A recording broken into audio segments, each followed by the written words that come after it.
Time now for sports on 104.7 The Cave. Here's Ned Reynolds. Mike, the intern, Ned Reynolds in the studio on a Wednesday morning. So the Kansas City Chiefs front office yesterday were busy bees. Said hello to one and goodbye to another. Where do you want to start first, Melvin or LDT? Let's start with Melvin because I'm a little bit surprised that the Chiefs reached out to get him. They had the chance to get him this summer. They held several negotiations with the guy, had big meetings that was talked about, and they could not come to an agreement. Money talks. Look at the deal. They only owe him, a little bit under $600,000 for the rest of the year. It's Steelers have to eat his salary. And they get a 6th-round draft next year.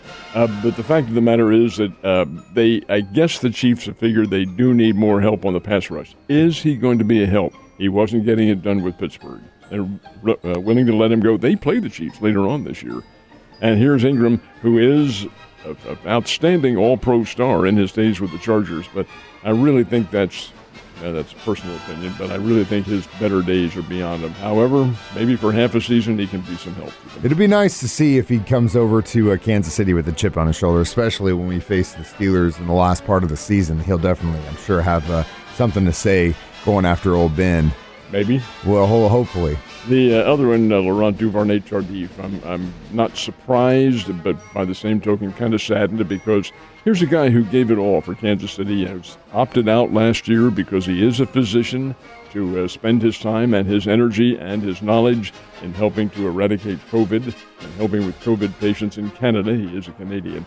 Now he's going to end up with the New York Jets. We speculated on Ned Talk last week. Where is this guy? Mm-hmm. He's healthy. He's had a hand injury, but he's certainly fine now. You can play with a hand injury, so that's why. He wasn't fitting into the scheme of things. Yeah, and also a bigger picture was cap space. They needed to alleviate some cap space, and getting him dumped off was definitely going to alleviate some cap space. As crude as it might be, these are salary dumps. Yeah, that's exactly what that is. They did get a tight end, a kid named Dan Brown, who has been around now for a number of years. He's not a big name, but he's a kid who is perfectly capable. He's 6'5" and 250, somewhere around there, and has been with several NFL teams. So he just might fit a vacancy they have at tight end.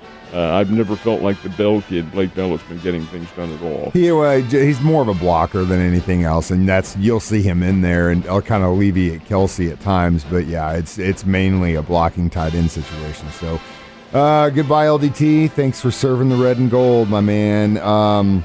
Really good stuff for Mizzou. Tigers are visiting the number 1 team in the nation Saturday. Obviously, I'm being sarcastic because it's not going to be a good day for Tigers fans. Yeah, it can't be. Well, there are stranger things that have happened. The other day, who was it? Penn State. Yeah. Penn State got upset by Illinois, but that's a different level. This is Georgia and Missouri. That ain't going to happen. And Georgia is only a 37.5 point favorite. You going to take that one? No. Because I can see Georgia going out to a big lead and then kind of taking their foot off the pedal. Why fool with these guys? There's no point in risking injuries. Here's Missouri, which had to struggle to beat Vanderbilt last week, and Vanderbilt's the poorest team in the division, and Missouri's not much above that. And I don't mean that to be facetious or sarcastic. Facts are facts, ladies and gentlemen. They are. So 37.5 point favorite. No, I'm not going to play it, but Georgia should win rather handily. Yeah.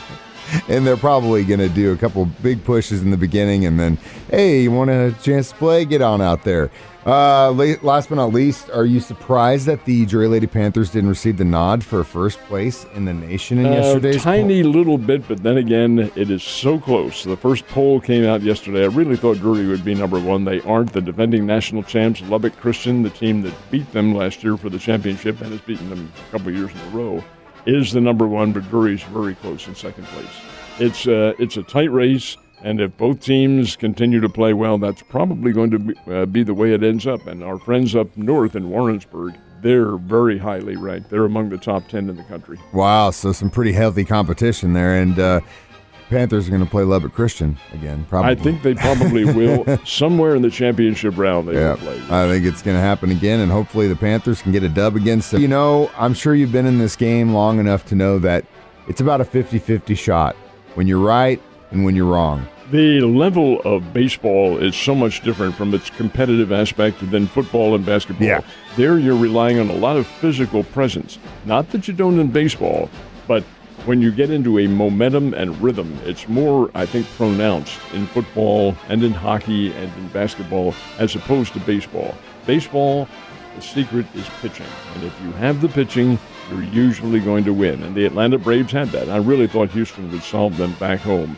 I knew Atlanta didn't want to go back to Houston, and they did, and come out with Max Fried as their starting pitcher. And here's Fried, who really struggled in his first couple of postseason appearances. He'd been banged around pretty hard, but he wasn't last night. Threw 6 shutout innings. Jorge Soler, former Kansas City Royal, former Chicago Cub. I've always liked the guy. Why these teams get rid of him, I don't know. But the Braves picked him up at the trade deadline. Bango, 3-run homer that still might be going. Landed in Ned's backyard last night. He hit that ball out of Houston. My goodness sake. And the minute it left the bat, you can, there she goes. 3-run shot. And that was it. Atlanta never looked back, and they go on to win 7-0, and they are the world champions of baseball. It's really an amazing story, too, because on August the 6th, they being Atlanta, under 500. Yeah. And under 500, they had the very, very fortunate for them that they played in the National League East, which is Philadelphia, New York, Washington, Miami, and Atlanta. And none of those teams, other than Philadelphia, ever posed a great challenge to them. So they suddenly get hot with these transfers they have, and not transfers, but these signees and trade deadline people, Adam Duvall, and here's Soler in there, and they had Eddie Rosario and people like that. They all got them at midseason, actually more than midseason, late season. They're additions to the club, and that propels them onto a world championship.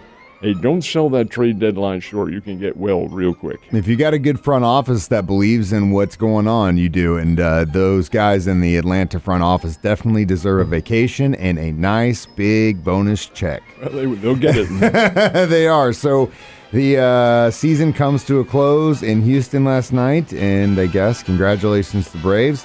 When's spring training start? Spring training will be starting in the latter part of February, we hope. Now, all of it depends on the contract negotiations and so forth. The contract comes to an end. This is the basic agreement between the owners and the players. Comes to an end, I think it's midnight on December the 1st. That's December 1st into December 2nd. It evaporates then. Then what does baseball do if they don't have a signed contract by then?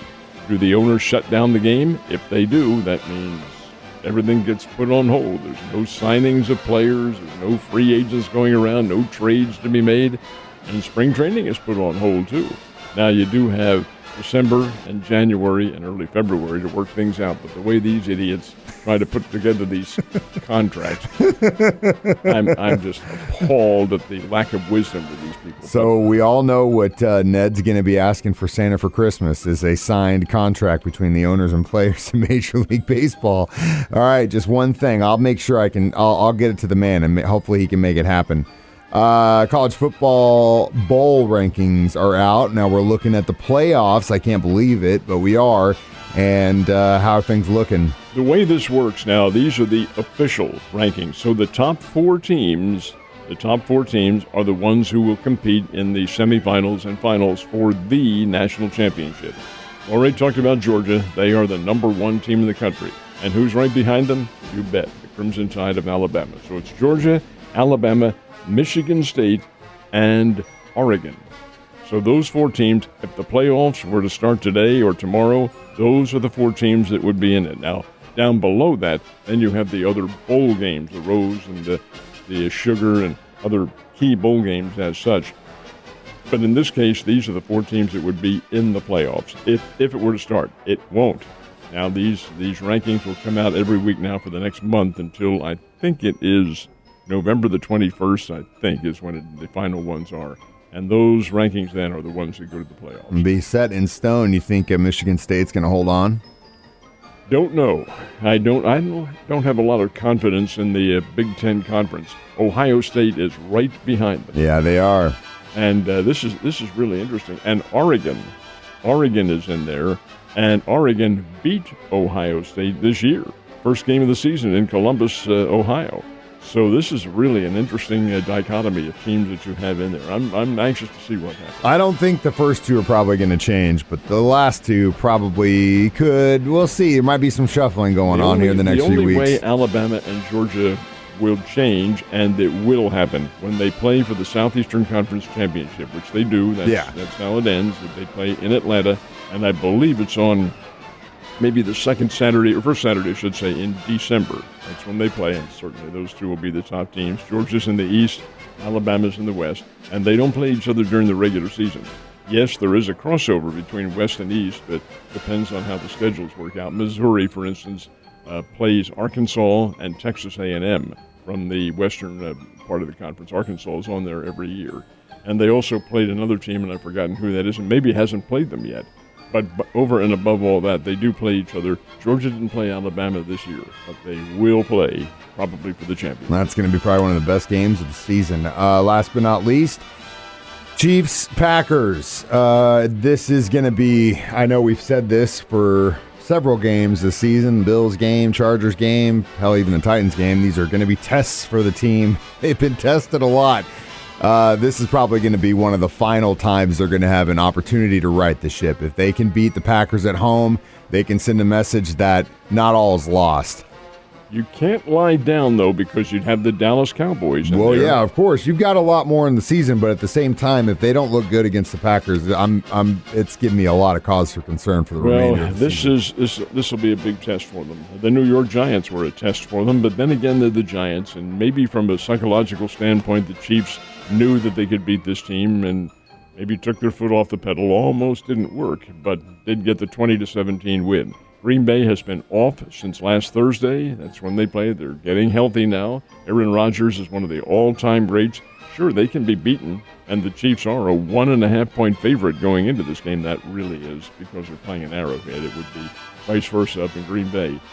But how the Chiefs behave, does the addition of Melvin Ingram, does that help out? The addition of Dan Brown at tight end?